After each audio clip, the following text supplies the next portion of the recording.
Salam Patriot di Suara Patriot bersama Chandra Tua. Di edisi ini kita angkat tema transaksi kartu debit China dibatasi hingga 5.000 yuan per hari. Artinya kita hanya boleh berbelanja dalam rupiah sekitar 10,9 juta rupiah. 1 yuan sama dengan 2.180 rupiah. Jika lebih dari itu maka akan ada prosedur yang harus dipenuhi. Mengapa hal ini dilakukan oleh PKC kepada rakyat China? Pastinya kondisi ekonomi China saat ini sudah tidak sebaik sebelum masa pandemi. China dikatakan sudah menyaingi Amerika di berbagai bidang dan katanya sudah akan menjadi negara adidaya berikutnya. Apakah benar ini akan terjadi? Menurut saya, selama Partai Komunis China yang memimpin pemerintahan China, maka yang ada adalah jalan buntu. China tidak akan pernah sungguh menjadi negara maju. Mengapa? Karena pemerintahan komunis yang totaliter, berpikiran sempit, jangka pendek, dan egois hanya fokus dengan kekuasaannya.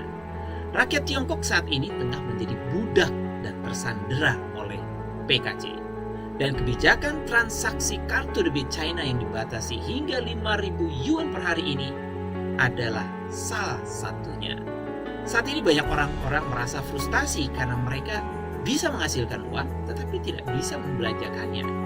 Hal terburuk adalah batas atas 5.000 yuan berlaku untuk semua transaksi di luar counter, termasuk perbankan online, mobile banking, pembayaran cepat online, mesin pos terminal penjualan, ATM, dan platform pembayaran seperti Alipay dan WeChat. Seorang influencer media sosial kartunya dibekukan karena melebihi limit 5.000 yuan ketika melakukan pembelian ponsel di situs belanja online terbesar di China. Taobao memerlukan pembayaran cicilan. Membeli mobil membutuhkan perjalanan tanpa henti ke bank. Jika sakit, Anda harus dirawat di rumah sakit. Diperlukan uang jaminan setidaknya beberapa ribu US dollar dibuka. Netizen mengatakan kami menghasilkan uang sendiri tapi kami tidak bisa membelanjakannya dengan bebas. Uang siapa itu? Siapa yang memiliki keputusan akhir? Perilaku masyarakat China dapat dipantau melalui aset, kebiasaan belanja, dan manajemen keuangan mereka. Semua uang tunai domestik berada di bawah pengawasan bank sentral. Tujuan utamanya adalah untuk memastikan bahwa uang tetap berada di dalam negeri dan tidak mengalir keluar. Ini seperti kasino, di mana RMB adalah chipsnya dan ekonomi China adalah permainannya. Di kasino, setelah selesai berjudi, Anda dapat menukar chip Anda dengan uang dan pergi. Namun, dengan penguatan kontrol mata uang yang terus-menerus, para penjudi di kasino China tidak dapat lagi menukar chip mereka dengan uang atau meninggalkan kasino. Tetapi staf bank mengatakan hal yang berbeda. Mereka mengatakan bahwa kebijakan ini dibuat untuk mencegah penipuan. Dengan limit ini, penipu hanya dapat menipu pelanggan hingga 5.000 yuan dalam satu waktu. Menempatkan batas harian 5.000 yuan pada kartu debit membuat sulit untuk menyetor dan menarik uang dalam jumlah besar. Sebagai gantinya, seseorang harus pergi ke bank untuk menyelesaikan transaksi. Dengan cara ini, pemerintah dapat mengidentifikasi siapa individu tersebut dan apa yang mereka lakukan. Pada akhir 2019, program percontohan pengendalian uang tunai dilakukan di Shenzhen, Hebei, dan Zhejiang untuk jangka waktu 2 tahun. Untuk transaksi yang melebihi 500.000, perusahaan harus pergi ke bank dan berbagai dokumen diperlukan. Pembatasan untuk individu berkisar antara 100.000 hingga 300.000, tergantung pada provinsi.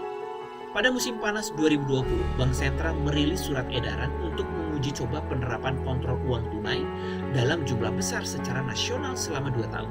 Bank Sentral China menyatakan bahwa tujuan program ini adalah untuk mencegah korupsi, penggelapan pajak, dan pencucian uang, sekaligus menyelaraskannya dengan praktik-praktik internasional. Di China, banyak kasus-kasus korupsi, penggelapan pajak, dan pencucian uang dilakukan dengan menggunakan uang tunai.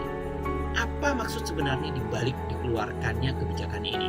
Pada bulan Oktober dan November 2019, rumor krisis keuangan dan kebangkrutan yang akan datang menyebabkan penarikan dana besar-besaran pada bank kecil.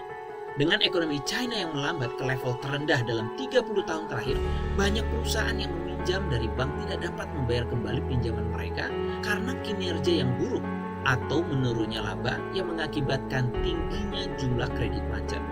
Dalam waktu dekat, lebih banyak bank kecil dan menengah yang berisiko mengalami kebangkrutan. Kebijakan ini membatasi penarikan uang tunai dalam jumlah besar, sehingga mengurangi tekanan pada bank-bank kecil dan menengah. Selain mencegah penarikan dana besar-besaran, kebijakan ini memiliki manfaat lain. Pertama, kebijakan ini bertujuan untuk meningkatkan pendapatan pajak. Banyak dari transaksi tunai mungkin merupakan pendapatan yang tidak dilaporkan dan tidak masuk ke dalam sistem perbankan. Akibatnya, tidak dapat dikenakan pajak. Sebagai pendapatan pribadi yang menyebabkan kerugian yang tidak terlihat dalam pendapatan fiskal. Setelah menerapkan peraturan tentang penyetoran dan penarikan tunai dalam jumlah besar, pembayaran di luar bank akan berkurang dan basis pajak pemerintah akan meningkat, sehingga mengurangi kesulitan fiskal. Untuk meningkatkan dana bank adalah alasan lain.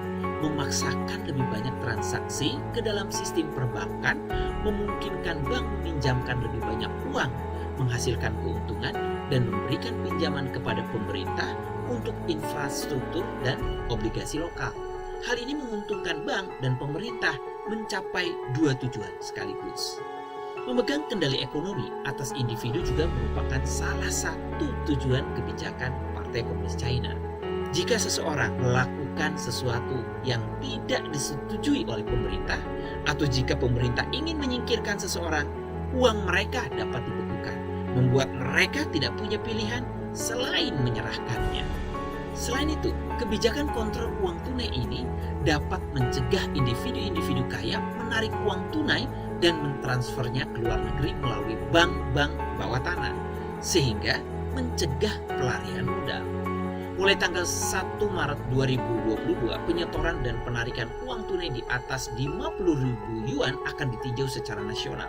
Informasi pribadi, sumber dana, dan tujuan transaksi harus dilaporkan. Pemerintah menerapkan langkah-langkah ini dengan dalih untuk memberantas korupsi dan mencegah pencucian uang. Dengan cara ini, pengeluaran seseorang dikontrol dengan ketat. Meskipun orang dapat menghasilkan uang, mereka tidak dapat dengan bebas mengatur kekayaannya. Di mana uang China? Apakah Partai Komunis tidak tahu? Selama bertahun-tahun, setiap pejabat korup yang ditangkap terbukti menggelapkan ratusan juta atau bahkan miliaran dolar. Setelah bertahun-tahun, para pejabat China telah mengambil sebagian besar uang negara. Namun mereka tidak berani mempublikasikan aset mereka sendiri dan malah dengan berani menyelidiki dana rakyat biasa. Tindakan mereka membuat marah banyak orang. Dampak terhadap orang biasa sangat besar. Mengapa Partai Komunis menciptakan begitu banyak rintangan hanya untuk uang 50.000 yuan? Apa yang ingin mereka capai? Jika pihak berwenang memperlakukan orang biasa secara non-entitas, semua orang akan menyerah dan ekonomi akan runtuh. Dapatkah pemerintahan Partai Komunis terus berlanjut? Fitur utama dari sebuah ekonomi adalah sirkulasi. Sekali lagi, fitur utama dari sebuah ekonomi adalah sirkulasi. Hal yang paling penting untuk sirkulasi adalah aliran uang yang bebas. Jika hal ini dikontrol dengan ketat oleh Partai Komunis China, bagaimana ekonomi China dapat berkembang? Semoga Bank Indonesia tidak berguru ke Bank Sentral China yang bisa membuat rakyat Indonesia pun menderita. Jadi apakah kita akan setuju dengan cara-cara totaliter dalam bernegara? Semoga kita tetap mengedepankan toleransi, keterbukaan, dan keadilan, di mana pemerintahan adalah untuk melayani rakyatnya, bukan menggunakannya sebagai alas dan budak demi kepuasan nafsu dan kekuasaan. Komunisme mengandalkan kekuasaan dengan kekerasan dan totaliter. Semoga Indonesia tidak terjebak oleh rayuan komunis yang semakin menjerumuskan bangsa Indonesia dalam kegelapan. Saya Chandra Tua, mohon undur diri.